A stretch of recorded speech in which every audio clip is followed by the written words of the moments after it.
আসসালামু আলাইকুম ওয়া রাহমাতুল্লাহি ওয়া বারাকাতুহু।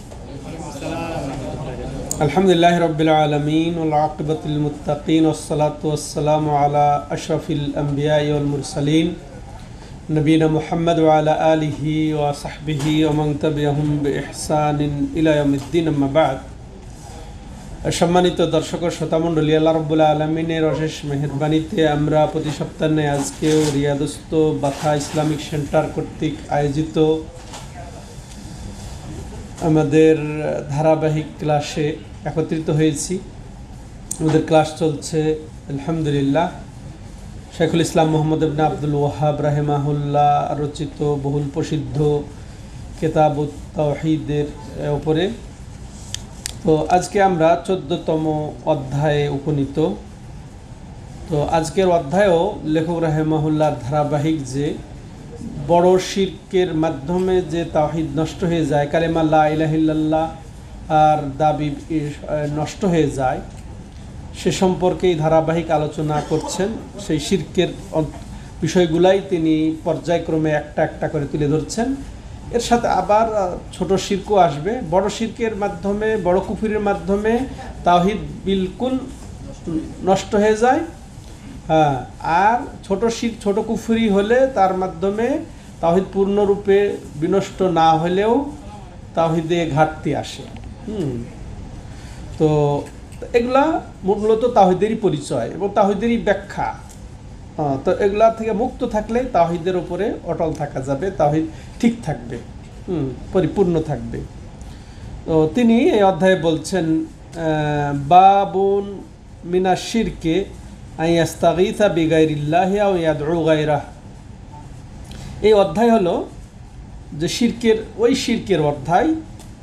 আর সেটা হলো যদি কেউ আল্লাহ ছাড়া অন্যের কাছে ফরিয়াদ করে বা ডাকে অন্য কাউকে, হ্যাঁ, তার অধ্যায়। মানে কেউ যদি আল্লাহকে ছাড়া কারো কাছে ফরিয়াদ করে বা কাউকে ডাকে, তাহলে তা শিরকের অন্তর্ভুক্ত। এ প্রসঙ্গেই আলোচনা এই অধ্যায়ে। তো তার রীতি অনুযায়ী তিনি এর দলিল উপস্থাপন করবেন। আর এই অধ্যায়ে অধিকাংশ আয়াত দিয়েই তিনি দলিল পেশ করবেন। হ্যাঁ, তো এখানে মূলত ইস্তেগাসা ও দুআ দুইটা শব্দ এসে গেছে। ইস্তেগাসা ও দুআ, মূলত এটা দোয়া। ইস্তেগাসা ও দোয়া, ইস্তেগাসার অর্থ হচ্ছে তালাবুল গাউস ওয়াল আউন ওয়াল মাদাদ ওয়াল নুসরা, অর্থাৎ কারো কাছে সাহায্য কামনা করা, ফরিয়াদ করা, আর্তনাদ করা, চিৎকার করা, বা কঠিন মুহূর্তে, সংকটাপূর্ণ মুহূর্তে, বড় বিপদে পড়ে চিৎকার করা, বাঁচাও বাঁচাও বলা, হ্যাঁ হ্যাঁ, সাহায্য, এক কথায় সাহায্য চাওয়া, হ্যাঁ, এটাকে বলে ইস্তেগাসা। ও দোয়া, দোয়াটা আম। দোয়াটা আপনি বিপদে পড়েন না পড়েন, সর্বাবস্থায় আমরা দোয়া করি, তাই না? সুখে দুঃখে যেটা চাওয়া হয় সেটা হচ্ছে কি সাধারণত দোয়া। আর যদি বিপদে চাওয়া হয় সেটাই হচ্ছে কি ইস্তেগাসা, গাউস থেকে। এটা দুঃখজনক একটা, আমরা জানি ভালো করে এই শব্দটার সাথে পরিচিত, গাউসুল আজম নামে আমরা পরিচয় জানি এই শব্দটার সাথে। গাউস আল আজম আরবি শব্দ, দুটোই তাজা আরবি শব্দ। গাউস মানে ওই যে বললাম, হ্যাঁ, ত্রাণ কামনা করা, সাহায্য চাওয়া, হ্যাঁ, পরিত্রাণ কামনা করা, হ্যাঁ। তো আজম মানে, আর গাউসুল আজম বলতে বোঝানো হয় এখানে যে সর্বোচ্চ সাহায্যকারী, সর্বোচ্চ ফরিয়াদ শ্রবণকারী, নাউযুবিল্লাহ। তো এটা যদি আল্লাহকে বলা হয় তাহলে সমস্যা নেই, কিন্তু এখানে আমাদের সমাজে যেটা, সেটা এই পরিভাষার অর্থ কি, দাবি কি, কি মনে করেন আপনারা? একে আল্লাহর এই লকব বা উপাধি এখানে বলে চাওয়া হয়, বলা হয়, এগুলা গাউসুল আজম কমপ্লেক্স আছে, এটা জানেন তো না? গাউসুল আজম পন্থীরা, এরা কি আল্লাহর উপাধি, ওটা আল্লাহর নামে দিয়েছে? ওটা ইমান কোথায়, ইমান কোথায়, নাউজুবিল্লাহ, হ্যাঁ হ্যাঁ, ব্যক্তির উপরে। তাহলে আল্লাহর হাতে আর থাকলো কি? আল্লাহর কোন প্রয়োজন আছে? তাহলে এরা নাস্তিক না? হ্যাঁ, আল্লাহকে বাদ দিয়ে একজনকে, আল্লাহ বাদ, হ্যাঁ, নাউজুবিল্লাহ। তাহলে এটা, এই দুটার পার্থক্য তাহলে গাউস এবং দোয়ার মধ্যে পার্থক্য হচ্ছে গাউস হচ্ছে খাস, মানে বিপদ সংকটাপন্ন অবস্থায় ফরিয়াদ করা, আর দোয়া হচ্ছে সাধারণ, এটাতে বিপদ পড়লেও মানুষ দোয়া করে এবং বিপদ ছাড়াও দোয়া করে। তাহলে দুটার পার্থক্য আমরা জানলাম এবং এর পরিচয়ও আমরা জানলাম। তো এখন এই পরিত্রাণ বা এই সাহায্য প্রার্থনা করা এইভাবে, এইভাবে কঠিনভাবে সাহায্য প্রার্থনা করার এর মূলত প্রকার আছে। প্রথম, এটা আল্লাহর কাছে, প্রথমত আল্লাহর কাছে এবং গায়রুল্লাহর কাছে। আল্লাহর কাছে এটা হচ্ছে ইবাদত, আল্লাহর কাছেই সাহায্য কামনা করা, মুক্তি কামনা করা, ফরিয়াদ করা আল্লাহর কাছে। তো এটা ইবাদত, এটাই হচ্ছে ইবাদত, এটাই হচ্ছে তাওহীদ। আর এটাই যদি গায়রুল্লাহকে এইভাবে চাওয়া হয়, আর সেটাই হচ্ছে শিরিক। তো গায়রুল্লাহর কাছে চাওয়ার আবার কয়েকটা ধরন আছে। যে বিষয়ে গায়রুল্লাহ বা আল্লাহ ছাড়া অন্য কেউ পারবে, সামর্থ্য রাখে, তখন তার কাছে চাওয়াটা তখন শিরক হবে না, এটা জায়েজ হবে। যেমন মনে করেন কেউ বিপদে পড়ে গেছে, এইখান দিয়ে যাচ্ছে, চোরে ধরেছে, ও বাঁচাও বাঁচাও করে চিল্লাইলো, এটাও তো সাহায্য চাওয়া। আর এখান থেকে আপনার দৌড় দিয়ে যে তাকে বাঁচাতে পারবেন, তো এটা কোনো সমস্যা নেই। ওরকম ডুবে গেছে, বাঁচাও বাঁচাও করে চিল্লাইছে যে তারা কিনারায় আছে, সমস্যা নেই। আগুন লেগেছে, বাঁচাও বাঁচাও বাঁচাও, আগুন লেগেছে, আগুন বাঁচাও চিৎকার করে ডাকছে, এটাও কিন্তু গাউস। আর এটা কোরআনও এসেছে, এই মর্মে কোরআনও এসেছে। যেমন মুসা আলাইহিসসালাম, মুসা আলাইহিসসালামের ঘটনা আল্লাহ রাব্বুল আলামিন কোরআনে বর্ণনা দিয়েছেন, ফাস্তাগাসাহুল্লাযী মিন শিয়াতিহি আল্লাযী মিন আদুইহি। তো ওই যে কীর্তির লোকটা, বনি ইসরাইল লোকটা এখানেও সাহায্য চেয়েছিল। তো মুসা আলাইহিস সালাম যে তাকে সাহায্য করেছিল, সেও বাঁচাও বলে সে সাহায্য চেয়েছিল। তো তাহলে এখানে তাহলে বোঝা গেল যেটাতে সামর্থ্য আছে, বনি আদম সামর্থ্য রাখে, আর ওটাতে সাহায্য চাইলে সংকটাপন্ন অবস্থায় ফরিয়াদও করলে, তাইলে বাঁচাও বাঁচাও বলে চিৎকার করলেও সমস্যা নেই। সমস্যা কোথায় দিলে? সমস্যা অবশ্যই আছে।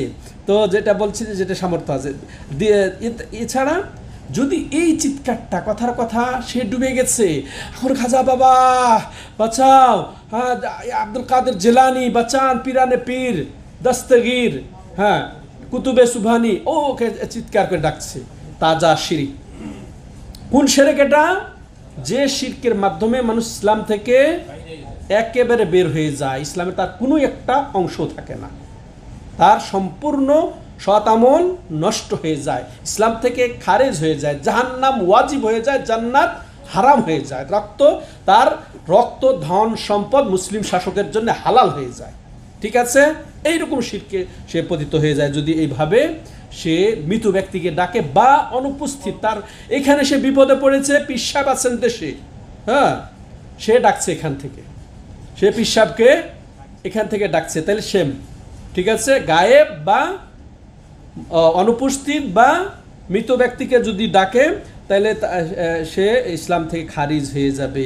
তাহলে অনুরূপভাবে মনে করেন যে এমন কিছু চাইতেছে, সে জীবিত ব্যক্তির কাছেই চাক, মৃত ব্যক্তির কাছেই চাক, ফেরেশতার কাছেই চাক, জিনের কাছেই চাক, যেটা আল্লাহ ছাড়া কেউ কোনো অবস্থাতেই দিতে পারবে না। কথার কথা জান্নাত চাইতেছে,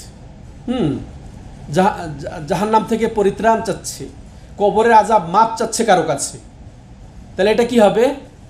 সে ফেরেশতার কাছে চাইলেও সেটা বড় শিরক হয়ে যাবে, আর নবীর কাছে চাইলেও হবে, জিনের কাছে চাইলে হবে, উপস্থিত ব্যক্তির কাছে চাইলে হবে, পীর সাহেবের কাছেও চাইলে হবে, কোনো ওলির কাছে চাইলেও সে ইসলাম থেকে খারিজ হয়ে যাবে, এতেও কোনো সন্দেহ থাকবে না। এই হচ্ছে ইস্তেগাসার ধরন। তাহলে কোনটা জায়েজ হবে? যে একমাত্র আল্লাহর কাছে এটা ইবাদত, আর এছাড়া যার সামর্থ্য আছে সেটা উপস্থিত জীবিত সামর্থ্যবান এমন কারো কাছে যদি চাওয়া হয় তাহলে সেটা জায়েজ আছে। এছাড়া বাকিগুলা কি? না জায়েজ, শিরক। শিরক, এর থেকে আমাদেরকে বাঁচতে হবে। এবার লেখক রাহিমাহুল্লাহ মাশাআল্লাহ তার এই দাবির সমর্থনে চমৎকার আকারে একাধিক আয়াত তিনি তুলে ধরেছেন।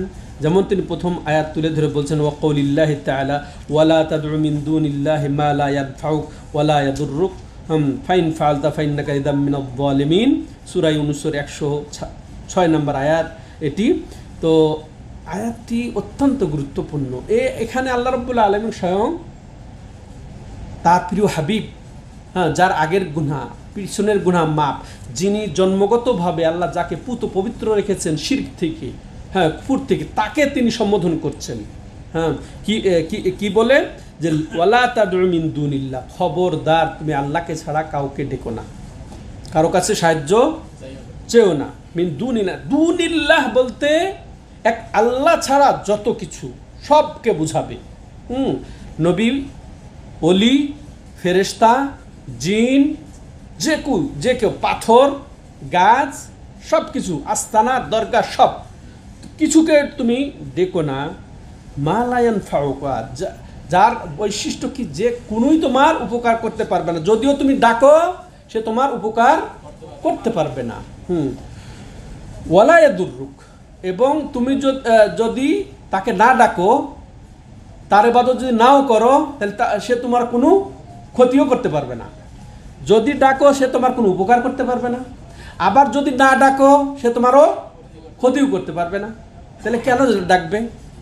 ফাইন ফালতা, পক্ষান্তরে তুমি যদি তাকে ডাকো, তার কাছে ফরিয়াদ করো, তার কাছে আশ্রয় চাও বিপদ আপদ সংকটাপন্ন অবস্থায়, হ্যাঁ, যদি তাকে ডাকো, ডেকে ইবাদত করো, ফাইন্নাকা ইযাম মিনাজ যালিমিন, তাহলে তুমি অবশ্যই তুমি নবী অবশ্যই জালেমদের অন্তর্ভুক্ত হয়ে যাবে, অর্থাৎ মুশরিকদের। এখানে জালেম মানে কে? মুশরিক। অর্থাৎ সুলাইমান আলাইহিস সালাম তার ছেলেকে কি বলেছিলেন? ইন্না শিরকা লা যুলমুন আযীম, নিশ্চয় শিরিক হচ্ছে মহা যুলম। তাহলে যে এই শিরিক করবে সে জালেম। তাহলে তুমি যদি এই ডাকো, অর্থাৎ এই শিরিক করো, ডেকে আল্লাহকে বাদ দিয়ে কাউকে ডেকে যদি শিরিক করো, তাহলে ডাকো, তাহলে তুমি জালেমদের অন্তর্ভুক্ত হয়ে যাবে, মানে মুশরিকদের অন্তর্ভুক্ত হয়ে যাবে। কাকে আল্লাহ বলছেন? স্বয়ং তার প্রিয় হাবিব মুহাম্মদ সাল্লাল্লাহু আলাইহি সাল্লাম, যিনি শিরক মুক্ত তো বটেই, শুধু নবী হয়ে শিরক মুক্ত নয়, জন্ম থেকেই আল্লাহ রাব্বুল আলামিন তাকে রক্ষা করেছেন যাবতীয় শিরক থেকে, শিরকের যাবতীয় ওয়াসাইল মাধ্যম থেকে যাকে করেছেন, আর তাকে তিনি এইভাবে সম্বোধন করছেন, সুবহানাল্লাহ। হ্যাঁ, তাহলে এটা আমরা পেলাম। তাহলে এই আয়াতের সাথে সম্পর্ক যে এই অধ্যায়ে সরাসরি যে আল্লাহ ছাড়া অন্যের কাছে সাহায্য চাইবে, অন্যকে ডাকবে, সেটা শিরিক করবে সে। তাহলে এটা স্পষ্ট হয়ে গেল এটার ইয়াটা। সম্মানিত ভাইয়েরা, এবার দেখেন এই আয়াত দ্বারা আমরা কি শিখলাম? যে নিশ্চয়ই আল্লাহ ছাড়া অন্য কাউকে ডাকলে, সাহায্য চাইলে, এটা এমন বড় শিরিক যে শিরকের ফলে মানুষ ইসলাম থেকে খারিজ হয়ে যায়। আল্লাহু আকবার। হ্যাঁ, আরও কি পেলাম? যে সুবহানাল্লাহ, যতই সে মুত্তাকি হোক, যতই সে পরহেজগার হোক, যতই সে ওলি, বড় আল্লাহর ওলি হোক, যত বড় ইমাম হোক, যত বড় আল্লাহওয়ালা হোক না কেন, সেও যদি আল্লাহ ছাড়া অন্যকে ডাকে, অন্যের কাছে ফরিয়াদ করে, হ্যাঁ, শিরিক করে, হ্যাঁ, সে যদি ডাকে, তাহলে কি হবে? সেও মুশরিক হয়ে যাবে। মানে স্বয়ং নবীকে আরেক জায়গায় বলেছেন আল্লাহ রাব্বুল আলামিন, হ্যাঁ, লাইন আশরাকতা লাহবাতান্না আমালুক, যে তুমি নবী যদি শিরিক করো তাহলে তোমারও আমল সবগুলা কি হবে? বরবাদ হয়ে যাবে। এখন তারপরেও আমাদের সমাজের লোকের গায়রুল্লাহকে ডাকলে, খাজা বাবাকে ডাকলে, আব্দুল কাদের জিলানীকে ডাকলে, পীর সাহেবকে ডাকলে তারা মুশরিক হয় না। আল্লাহ নবীকে বলছেন, তাহলে এখান থেকে কি বুঝলাম? যে যতই ভালো পরেজগার দিন, এখন নবীও যদি দেখেন, আমাদের নবীও যদি শিরক করেন, হ্যাঁ, তাহলে তো সব আমল বরবাদ হয়ে যাবে।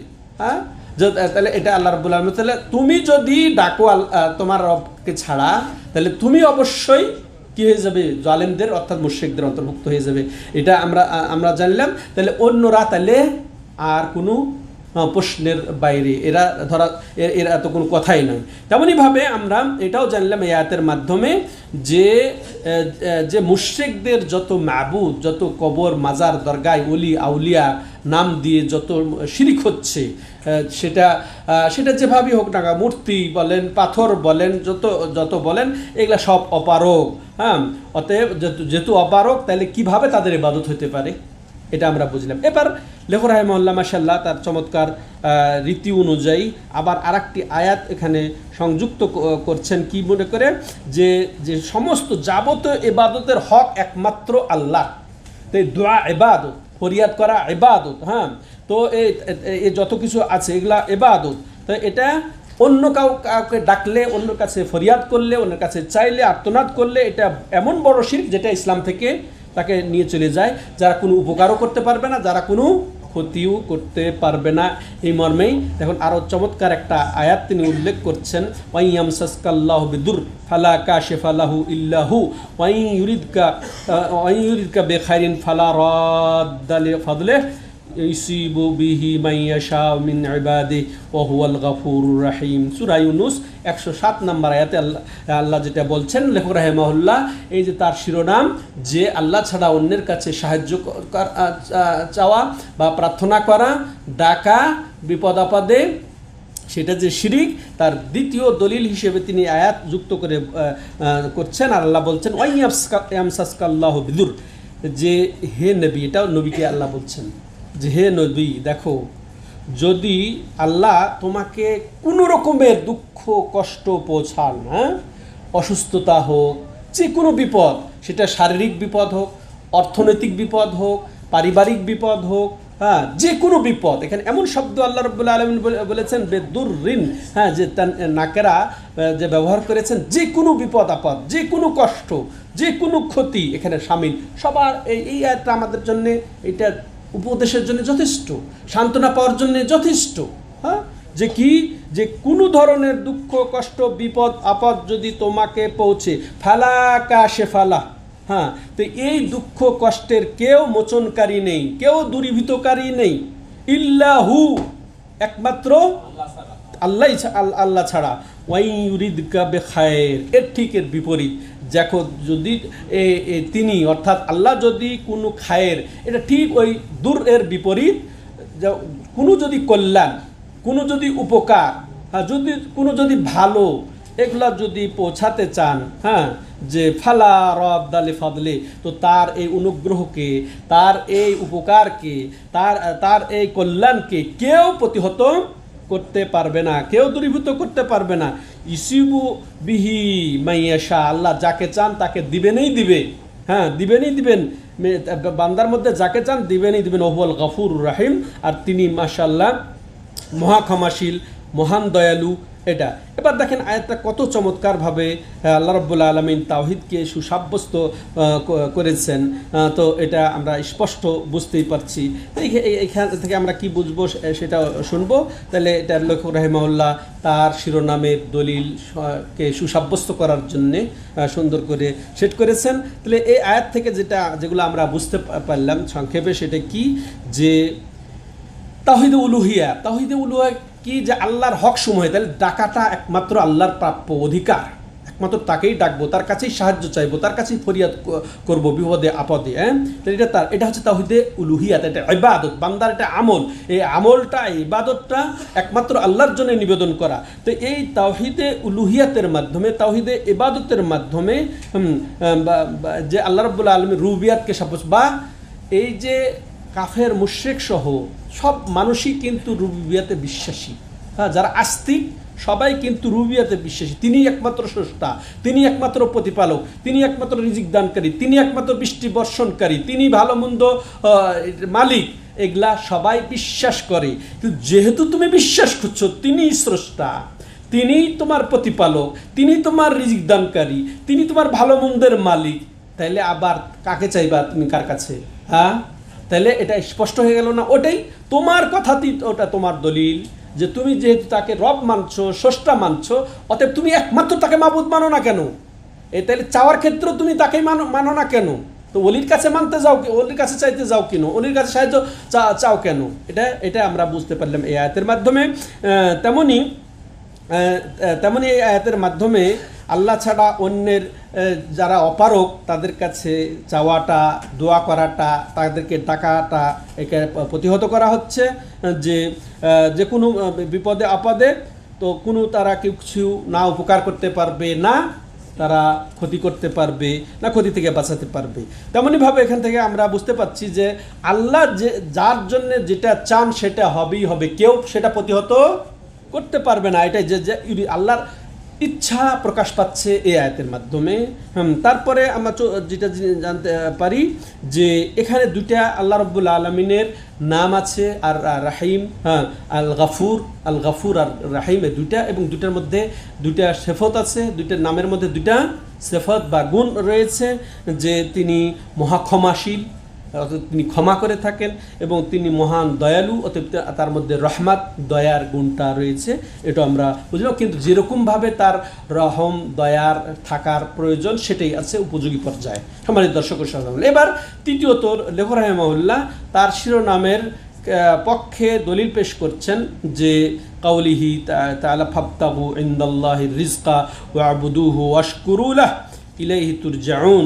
এর আগের অংশ হচ্ছে যে ইন্নাল্লাযীনা তা'বুদুনা মিন দুনিল্লাহি লা ইয়ামলিকুনা লাকুম রিজকা, সূরা আনকাবুতের 17 নম্বর আয়াত এটি, যে বলছেন যে ওরা তারা যাদেরকে তোমরা ডাকো, যাদের তোমরা ইবাদত করো আল্লাহকে বাদ দিয়ে, লা ইয়ামলিকুনা লাকুম রিজকা, তারা তোমার কোনো একটা দানা রিজিকের অধিকার রাখে না, যে তোমাদের একটা দানা দেবে। তোমরা যাদেরকে ডাকো আল্লাহকে বাদ দিয়ে, তারা একটা দানারও অধিকার রাখে না। হ্যাঁ, তাহলে কি করো তোমরা? ফাবতাগু ইনদাল্লাহির রিজকা, তাহলে তোমরা আল্লাহর কাছেই তোমাদের রিজিক চাও। তারপরে আমরা সন্তান একটা রিজিক, তারপরে সুস্বাস্থ্য একটা রিজিক, গাড়ি বাড়ি সব রিজিক, সুন্দর নারী রিজিক, সব রিজিকের অন্তর্ভুক্ত। তো এগুলা ওই যে ইয়েতে যায়, মাজারে যায়, দরগায় গিয়ে, আস্তানায় গিয়ে কারা চায়? পীরের কাছে, ওলির কাছে কারা চায়? হিন্দুরা চায়? হ্যাঁ, ওই যে ইহুদি খ্রিস্টানরা এসা চায়, এগুলো আবাদ করে। এগুলা কে? আল্লাহ এগুলা নিষেধ করছে। কাকে নিষেধ করছে এগুলা? হ্যাঁ, এটা তার বান্দাদেরকে নিষেধ করছেন। তো বলছে তাহলে কেউ যদি অধিকার না রাখে, একটা রিজিক, এমন শব্দ এখানে রিজকান তানউইন, যেটা সামান্যতম রিজিকের কেউ অধিকার রাখে না। অতএব তোমরা ফাবতাগু ইনদাল্লাহির রিজকা, অতএব আল্লাহর কাছেই তোমরা রিজিক চাও। ওয়াবুদুহু, দেখেন এটা রিজিক একটা চাওয়ার একটা ইবাদত। এরপর ওয়াবুদুহু আমভাবে ইয়্যাকা না'বুদু ওয়া ইয়্যাকা নাস্তাঈন, যেটা রীতি এখানে আল্লাহ রাব্বুল আলামিন দিয়েছেন, এখানেও যে তোমরা বুদুহ একমাত্র তারই ইবাদত করো, মানে তারই জন্য তাওহীদকে সুসাব্যস্ত করো, ইবাদতের একত্বকে সুসাব্যস্ত করো তারই জন্য। এর আগে কি বললেন? যে ফাবতাগু ইনদাল্লাহির রিজকা, এখানে খাসভাবে রিজিকটা তার কাছেই তোমরা চাও। ওয়াশকুরু লাহু, এবং তারই তোমরা শুকরিয়া আদায় করো, যে আনুগত্য করে এবং তার অবাধ্যতা না করে তারই শুকরিয়া। তাহলে শুকরিয়া আদায়ের একেবারে ডাইরেক্ট নিয়ম কি? যে একমাত্র তারই ইবাদত করে, তার আনুগত্য করে এবং তার অবাধ্যতা না করে, তার নাফরমানি না করে, কোনো গুনাহগাতা না করে আমরা শুকরিয়া আদায় করব। একমাত্র তিনি যেহেতু রিজিকদাতা, তিনি যেহেতু রিজিক, তারপরে ইলাইহি তুরজাউন, আর এটা জেনে রাখো তার দিকেই কিন্তু প্রত্যাবর্তন করতে হবে, তার কাছেই তোমরা প্রত্যাবর্তন করবে। সুবহানাল্লাহ, স্পষ্ট, খালি তাওহীদ আর তাওহীদ। এই জন্য ইমাম ইবনে কাইয়িম জাওজিয়া রাহিমাহুল্লাহ কত চমৎকার কথা বলেছেন, কোরআনে প্রত্যেক সূরা কেন প্রত্যেক আয়াত শুধু তাওহীদের দিকে নির্দেশ করে, তাওহীদের আহ্বান করে, কিন্তু আমরা বুঝি না। আমরা আফালা ইয়াতাদাব্বারুনাল কোরআন, তারা কি কোরআনকে গবেষণা করবে না, চিন্তা বা তাদাব্বর যদি করি, তাইলে আমরা পুরা কোরআন একেবারে শুরু থেকে বিসমিল্লাহ থেকে শুরু করে নাস পর্যন্ত শুধু তাওহীদের দিশাই পাবো, আমরা তাওহীদের দিশাই পাবো। সেখানে সরাসরি তার ইবাদতের কথা উল্লেখ আছে, রুবুবিয়তের কথা উল্লেখ আছে, আসমা সিফাতের কথা উল্লেখ আছে, তারপরে সেখানে যারা তাওহীদ বাস্তবায়ন করে নবী রাসূল এদের কথা উল্লেখ আছে, যারা নবী রাসূলের বিরুদ্ধাচরণ করেছে তাওহীদের প্রসারের ক্ষেত্রে, প্রতিষ্ঠা করার ক্ষেত্রে, ফেরাউন কারুন নমরুদ এদের কথা উল্লেখ আছে। তো এবং তাদের কিসসা কাহিনী এগুলোই তো উল্লেখ আছে। হ্যাঁ, সালাতের কথা, সিয়ামের কথা, যাকাতের কথা, হজ কথা, এগুলা তার জন্য করা তো তাওহীদ। তাওহীদের বাইরে কিছু আছে কোরআনে? হ্যাঁ, সম্মানিত দর্শক ও শ্রোতা মণ্ডলী, হ্যাঁ, তাহলে এই আয়াত দ্বারা আমরা যেটা স্পষ্ট বুঝলাম, লেখক রাহিমাহুল্লাহ কত চমৎকার আকারে তার শিরোনামের দলিল স্থাপন করেছেন, যে দোয়াটা ইবাদত, তো এটা তার জন্যই করতে হবে। তাহলে এই আয়াত দ্বারা যে কয়টা জিনিস আমরা বুঝতে পারলাম, যে একমাত্র আল্লাহর ইবাদতের অপরিহার্যতা, এবং রিজিক পর্যন্ত একমাত্র তার কাছেই চাইতে হবে।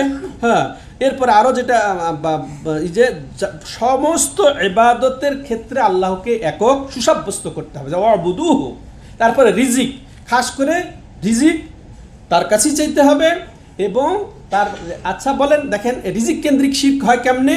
ওই যে মাজারে দরগায় গিয়ে সন্তান চেয়ে, তাই না, বিপদ আপদ মুক্তি চেয়ে, ওই এগুলো সব হচ্ছে রুবিয়াতের ক্ষেত্রে শিরক। তাইলে খাস আম সব ধরনের ইবাদত একমাত্র আল্লাহর জন্য, সব ধরনের চাওয়া পাওয়া একমাত্র আল্লাহর জন্য হবে। তেমনইভাবে নিয়ামতের শুকরিয়া আদায়ের অশকুরুলাহ, এবং তোমরা তারই শুকরিয়া আদায় করো। শুকরিয়া আদায় করবো কিসের মাধ্যমে? তার আনুগত্যের মাধ্যমে, তার অবাধ্যতা থেকে বেঁচে। হ্যাঁ, তেমনইভাবে এখানে আছে যে ইলাইহি তুরজাউন, এর মাধ্যমে এটা আমরা পাচ্ছি যে আমাদের পুনরুত্থান হবে, হিসাব নিকাশ হবে, প্রতিদান দিবস এইটা বিশ্বাস করতে হবে, এটাও আমরা পাচ্ছি আয়াতের মাধ্যমে। এরপরে আমরা এটাও চাচ্ছি যে হ্যাঁ, যে আমাদেরকে রিজিক আল্লাহর কাছে যে তলব করতে হবে। আবার আল্লাহ বলছিল আবুদুহু, তার ইবাদতও করতে হবে। তাহলে ইবাদত করব না রিজিক তলাশ করব, কোনটা? হ্যাঁ, মাশাআল্লাহ। কারণ রব্বানা আতিনা ফিদ দুনিয়া হাসানা ও ফিল আখিরাতে হাসানা ওয়া কিনা আযাবান নার। চমৎকার। তাইলে রিজিক তলব করা এটা ইবাদত করার পরিপন্থী নয়, যে রিজিক তলব করলে কেমনে নামাজ পড়বো, এই যে এই সময় ডিউটি আছে। অনেক ভাইরা গাড়ি ধয়, কারণ একটা গাড়ি ধরা যাবে নামাজ পড়তে গেলে, হ্যাঁ, ধরা ওটা থেকে বঞ্চিত হবো। নাউজুবিল্লাহ। এগুলো হচ্ছে ইমান, আমরা মুসলমান। নাউজুবিল্লাহ। তাইলে রিজিকও অর্জন করতে হবে, আবার ইবাদতও করতে হবে। এই শিক্ষা পেলাম এই আয়াতের মাধ্যমে। এরপরে দেখেন আরেকটি আয়াত লেখক রাহিমাহুল্লাহ উল্লেখ করছেন কি, যে ওর চার বড় গুমরাহ আর কে হতে পারে, হ্যাঁ, যে আল্লাহকে ছাড়া অন্যকে ডাকবে। এই মর্মে আয়াত আল্লাহ রাব্বুল, ঠিক একই বিষয়, শিরোনামের একই বিষয় লেখক রাহিমাহুল্লাহ এখানে তুলে ধরার জন্য সূরা আহকাফের 5-6 নম্বর আয়াত যুক্ত করেছেন, যে ওমান আদাল্লু মিম্মান ইয়াদউ মিন দুনিল্লাহি মান লা ইস্তাজিবু লাহু ইলা ইয়াউমিল কিয়ামাতি ওয়া হুম আন দুআইহিম গাফিলুন ওয়া ইযা হুশিরান নাসু কানু লাহুম আ'দা ওয়া কানু বিইবাদাতিহিম কাফিরিন। যে এখানে আল্লাহ বলছেন ওর চেয়ে আর বড় জালেম কে, ওর চেয়ে আর বড় গুমরাহ পথভ্রষ্ট কে, মিম্মান ইয়াদউ মিন দুনিল্লাহ, যে আল্লাহকে ছাড়া অন্যকে ডাকে। এই দেখেন ওই যে দোয়া, হ্যাঁ, দোয়া আর যে ইস্তেগাসা শিরোনাম লেখকের, ঠিক আছে, ওই শিরোনামের কারণে এই আয়াত তিনি পেশ করেছেন, যে ওই যে দোয়া করে আল্লাহকে বাদ দিয়ে অন্য কারো কাছে, মাল্লা ইস্তাজিবু লাহু, হ্যাঁ, যে তাকে কখনোই যে সাড়া দিবে না, ইলা ইয়াউমিল কিয়ামা, কিয়ামত কাল পর্যন্ত মাথা যদি ঠুকতেই থাকে, দরগায় গিয়ে মাজারে গিয়ে তার কাছে উচ্চাইতে থাকে, ওই যদি সিজদাও করে, তার জন্য জবাইও করে, তার কাছে আশাও করে, আশা ভরসা সব ইবাদত, হ্যাঁ, তাকে যদি ভয়ও করে, তাকে যদি নমনমও করে, সম্মানও করে, বিনয় প্রকাশ করে, তার জন্য মানতও মানে, 100টা উটও মানত করে, তা আল্লাহ কি বলছেন, যে কিয়ামত কাল পর্যন্ত সে তার ডাকে সাড়া দিবে না। ওহুম আন দুআইহিম গাফিলুন, মূলত সে তার দোয়া, সে যে তাকে ডাকছে সে কিচ্ছুই বুঝে না, হ্যাঁ, অসচেতন, সে দোয়া সম্পর্কে জানে সে মৃত্যু, হ্যাঁ, তো কিভাবে সে জানবে? আর সে মনে করছে যে সবই জানবে, হ্যাঁ, নাউজুবিল্লাহ। এর চেয়ে আর জাহেল কি হতে পারে? তারপরে ওয়াইদা হুশিরান নাসু কানু লাহুম আ'দা, আর যখন মানুষকে একত্রিত করা হবে অথচ তারা তাদের থেকে সম্পর্ক ছেদনকারী হবে, ওয়া কানু বিইবাদাতিহিম কাফিরিন, আর ওরা যাদেরকে ওরা দুনিয়াতে ডাকছিল পীর নাম দিয়ে, ওলি নাম দিয়ে, গাউস কুতুব উমুক তুমুক নাম দিয়ে ডাকছিল, এরা সেদিন তাদেরকে প্রত্যাখ্যান করবে, তাদের সম্পর্ক ছিন্ন করবে, এবং তাদের ইবাদত থেকে তারা একেবারে বেমালুম অজ্ঞ থাকবে এবং তাদেরকে অস্বীকার করবে। হ্যাঁ, তোমাদের সাথে এই যে পীর নামে ডাকে, হ্যাঁ, যারা মনে করেন যারা সত্যিই যারা অতিবাহিত হয়ে গেছেন, ওলি যদি থেকে থাকেন, তারাও কিন্তু এই শয়তান ওই দিন প্রশ্রয় দিবে না। শয়তান আনা বারিউম মিনকুম বলবে, কোরআনে আল্লাহ স্পষ্ট করে দিয়েছেন যে আমি তোমাদের থেকে সম্পর্কহীন, তো আমার সাথে তোমাদের কোনো সম্পর্ক নেই, অথচ সেই লেলিয়ে দিয়েছে। তো ঠিক তাগুত, যাদের ইবাদত করা হচ্ছে তারা তাগুত, তারা সত্যিকার যদি মুমিন সালেহ থাকে তাহলে তাগুত হবে না। যেমন ঈসা আলাইহিস সালাম তাগুত নন, যদিও ঈসা আলাইহিস সালামকে তারা রব হিসেবে মাবুদ হিসেবে তারা পূজে, কিন্তু ঈসা আলাইহিস সালামের মতো ওটাতে কমই আছে। আর অধিকাংশই দরগা মাজার এগুলো যারা চলছে এগুলো সব হচ্ছে ওই রকমই তাগুত। তো ওগুলো তাগুত নিজেরাও তারা মুক্তি সম্পর্ক ছিন্নতা ঘোষণা করবে, নিজের নাফসি নিয়ে তাদেরকে তো আল্লাহ রাব্বুল আলামিন পাকড়াও করবেন। সম্মানিত দর্শক ও শ্রোতা মণ্ডলী, তাহলে দেখেন এই আয়াত দিয়ে চমৎকারভাবে, তাহলে তারা একেবারে তাদের সম্পর্কে একেবারে উদাসীন থাকবে, গাফেল থাকবে, অস্বীকারী হবে, তারা কোনো পাত্তাই দেবে না। তাহলে এই আয়াত থেকে আমরা যা জানলাম সেটা হচ্ছে কি, যে দোয়া হচ্ছে ইবাদত। দোয়াটা কি, এখানে দোয়ার কথা আসলো, যে অতএব যে আল্লাহ ছাড়া অন্যের কাছে চাইবে, ডাকবে, দোয়া মানে ডাকা, প্রার্থনা করা, হ্যাঁ, তো এগুলা সব অন্তর্ভুক্ত। আল্লাহ ছাড়া অন্যকে ফাঁকা, সে কি করবে, সে বড় শিরকের মুশরিক হবে, সে বড় শিরকের মুশরিক হবে, যে শিরকের ফলে সে ইসলাম থেকে খারিজ হয়ে যাবে, যেটা আগে বলা হয়েছে। এবং সে একেবারে দুনিয়ায় আখেরাতের দুর্ভাগ্যবান হবে, হ্যাঁ, সে দুর্ভাগ্যবান হবে। এরপর আরও আমরা যেটা জানলাম যে শিরিক হচ্ছে সবচেয়ে বড় গুমরাহি, অমান আদাল, হ্যাঁ, যেমন আল্লাহ রাব্বুল আলামিন কি বলছেন, অমান আদাল্লু মিম্মান ইয়াদউ মিন দুনিল্লাহ, ওর চেয়ে আর বড় গুমরাহ। তাহলে সবচেয়ে বড় গুমরাহকে মিম্মান ইয়াদউ মিন দুনিল্লাহ, যে আল্লাহকে ছাড়া অন্য কাউকে ডাকে। তাহলে এই শিরকটা সবচেয়ে বড় গুমরাহি, এটা আমরা এটা বুঝলাম। এরপরে আরও যেটা জানলাম যে হাসর আছে, পুনরুত্থান আছে, এটারও আমরা দলিল পেলাম এই আয়াতের মাধ্যমে, যে আল্লাহ রাব্বুল আলামিন প্রতিদান দেবেন, আমাদেরকে পুনরুত্থান করবেন, এটা আমরা জানলাম। এরপরে আমরা আরও জানলাম যে মূর্তি টুর্তি যত কিছু আছে, হ্যাঁ, এরা পাথর হোক আর গাছ হোক আর অলি হোক, অলি নাম দিয়ে হোক, হ্যাঁ, আর যে নাম দিয়েই ডাকুক না কেন, হ্যাঁ, সেগুলা তারা সবাই প্রত্যাখ্যান করবে, তাদেরকে অস্বীকার করবে, হ্যাঁ, তাদেরকে ছুঁড়ে মারবে, তারা উদাসীন থাকবে তাদের সব কিছুতে, এটাও আমরা জানলাম। এরপরে আমরা আরও জানলাম যে একমাত্র আল্লাহ রাব্বুল আলামিনের ইবাদতের মধ্যেই রয়েছে ইহকাল এবং পরকালের সুখ, শান্তি এবং কল্যাণ। এরপরে লেখক রাহিমাহুল্লাহ একটা হাদিস বা হাদিসের অংশ এখানে তুলে ধরেছেন এই বিষয়ে, এটা বলে শেষ করে দেবো আমরা এই পর্ব। তো এখানে লেখক রাহিমাহুল্লাহ যে এই যে আল্লাহ ছাড়া অন্যের কাছে সাহায্য চাওয়া, পরিত্রাণ কামনা করা, ফরিয়াদ করা বা দোয়া করা, এটা যে বাতিল, এটা যে শিরিক, সেই মর্মে হাদিস উপস্থাপন করে বলছেন যে না, এটা আরেকটা আয়াত, এই ক্ষেত্রে আরেকটা আয়াত আছে, এরপরে একটা হাদিসের অংশ আছে, আরেকটা আয়াত বলে নিই। মাশাআল্লাহ, প্রত্যেকটা আয়াত খুবই চমৎকার, আল্লাহ রাব্বুল আলামিন স্পষ্ট করে দিয়েছেন। এই জন্যে ওলামায়ে কেরাম, অধিকাংশ ওলামায়ে কেরাম মত আল উযর বিল জাহাল, শিরকের এবং কুফরির এই যে অজ্ঞতা, এটা ওজর চলবে না, যে এটা যে শিরিক, এই যে গায়রুল্লাহকে ডাকা, গায়রুর কাছে ফরিয়াদ করা, তার কাছে আর্তনাদ করা, তার জন্য কুরবানি করা, তার জন্য জবাই করা, এটা যে শিরিক, এইটা আমি জানি না, এই ওজর গ্রহণযোগ্য নয়। নাউজুবিল্লাহ। কিভাবে এত স্পষ্ট করে দেওয়ার পরে এখন কোরআন নাজিল হয়ে গেছে, কোরআনের মাশাআল্লাহ ভাষ্য চলছে নিজের ভাষায়, আপনি তাফসির পড়তে পারেন, এখন মাশাআল্লাহ অডিও ভিডিও কত কি আছে এখানে, তারপরে আপনি কিভাবে আপনি চাইবেন আর বলবেন যে আমি জানি না? আর এগুলো এত স্পষ্ট করে দেওয়ার পরেও এখানে আল্লাহ বলছেন আম্মা ইউজিবুল মুত্তাররা ইযা দাআহু ইয়াকশিফুস সু, হ্যাঁ, যে কে সে আছে, আচ্ছা কেউ নেই, হ্যাঁ, যে সাড়া দেবে মুত্তাররা, যে বিপদগ্রস্ত, যে নিরুপায় ব্যক্তির ডাকে কে সাড়া দিবে, যখন সে ডাকবে, ওয়াকশিফুস সুআ, এবং তার এই যে কষ্ট, দুঃখ, বিপদ, সংকটকে দূর করবে, ওয়ায়াজআলুকুম খুলাফাল আরদ, যিনি তোমাদেরকে জমিনের একটার পর একটা খলিফা বানিয়েছেন। আইলাহুম মা আল্লাহ, হ্যাঁ, যে আল্লাহর সাথে কি আরো কোনো মাবুদ আছে? কালিলাম মা তাযাক্কারুন, তো তোমরা অল্পই শিক্ষা গ্রহণ করো। ঠিকই বাস্তব আমাদের সমাজের অবস্থা, যে আমরা অল্পই এই কোরআন থেকে উপদেশ নিচ্ছি, যার কারণে শীত থেকে মুক্ত হতে পারছি। আল্লাহুল মুস্তাআন। আল্লাহ আমাদেরকে যথাযথভাবে উপদেশ গ্রহণ করার তৌফিক দান করেন।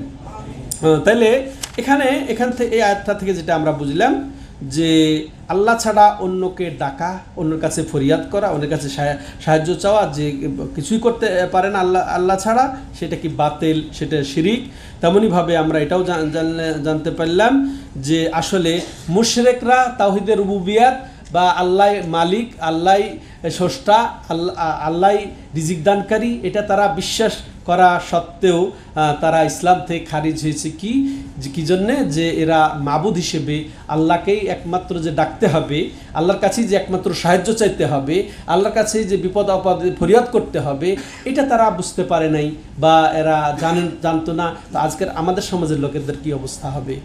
হ্যাঁ, মক্কার কাফের কুরাইশদের কথা চিন্তা এখন বাদ, কিন্তু আমাদের সমাজের লোকদের অবস্থা কি হবে এটা আমরা বুঝতে পারলাম এই আয়াতের মাধ্যমে, যে এগুলা চলবে না, আল্লাহ ছাড়া কারো কাছে চাওয়া যাবে না এইভাবে। এরপরে আমরা এই আয়াত থেকে এটাও যে তাওহীদের রুবুবিয়াত যেহেতু মানো তুমি, যে একমাত্র তিনি রব, তিনি স্রষ্টা, অতএব কেন তুমি তাকে মাবুদ হিসেবে মানতে পারছো না? এটি তো দুঃখজনক কথা। হ্যাঁ, তারপরে দেখেন এখানে আর একটা দুঃখজনক কথা, যে আসলে দুঃখ কষ্ট মক্কার কাফের কুরাইশদের কোরআনে বর্ণনা দিয়েছেন আল্লাহ রাব্বুল আলামিন। এরা দুঃখ কষ্টে যখন বিপদে সংকটে পড়ে যেত গভীরভাবে, তখন তারা একমাত্র আল্লাহর দিকে শরণাপন্ন হতো, একমাত্র আল্লাহকেই ডাকতো। তখন তারা তাদের এই যে বাতিল মাবুদকে, তাদের মূর্তিকে, এগুলাকে ভুলে যেত। হ্যাঁ, আবার যখন বিপদমুক্ত হয়ে যেত, তখন তারা আবার সুখে স্বাচ্ছন্দ্যে আল্লাহর সাথে শরিক করত। কিন্তু ঠিক এর উল্টাটা আমাদের সমাজের মুশরিকদের। ওরা তো মুসলমান হয়ই নাই, ইসলাম কবুল করেই নাই, কিন্তু আমাদের সমাজে মুসলিম নামধারী আব্দুল্লাহ, আব্দুর রহমানের অবস্থা কি? সুখে দুঃখে সর্বাবস্থায় শিরিক করে।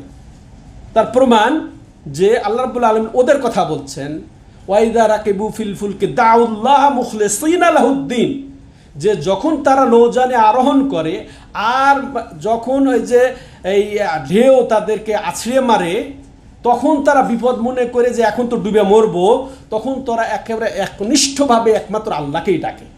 এটা কে বলছেন? আল্লাহ বলছেন। হ্যাঁ, ওয়াইদা নাজ্জাহুম ফিল বাররি ইযা হুম ইউশরিকুন, ও যখন তারা শুকনায় পৌঁছে যায় তখন তারা শিরিক করে। এটা আল্লাহদের কথা বলছেন। আর এখন দেখেন বিপদে পড়লেও দৌড়ে যায় মাজারে। হ্যাঁ, সুখে স্বাচ্ছন্দ্য তো আছেই। বুঝে আসছে? তাহলে কত মারাত্মক অবস্থা, এটা আমাদেরকে বুঝতে হবে। এরপরে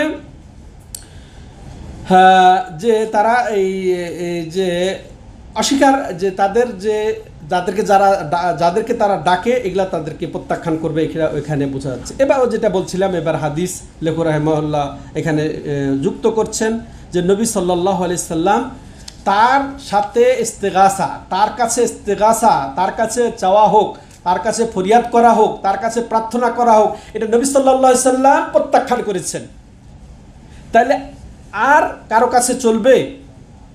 নবীর পরে নবীর মতো আর কেউ ওলি আসবে না? এসেছে না, আছে না, আসবে। অথচ নবী সাল্লাল্লাহু আলাইহি সাল্লাম তার জীবদ্দশায় তার কাছে চাওয়াটা, তার কাছে ফরিয়াদ করাটাকে প্রত্যাখ্যান করেছেন। সেই মর্মে এই হাদিসটা এখানে লেখক সংযুক্ত করছেন।